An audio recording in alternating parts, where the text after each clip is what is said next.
Hey, and welcome back to Northern Chris. Here's a quick chopper bike update. Weld's still holding. I still have to clean everything up, hide the wires, get rid of the zip ties, paint it, get some front brakes. You can see the chain, everything's straight, everything's holding together.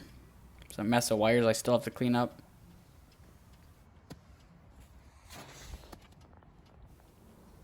So it was a cold day. I couldn't really ride it because the roads were covered in snow. As you can see, the motor had trouble starting because it was a very cold day, but it did fire up eventually. And it seems to be idling nicely.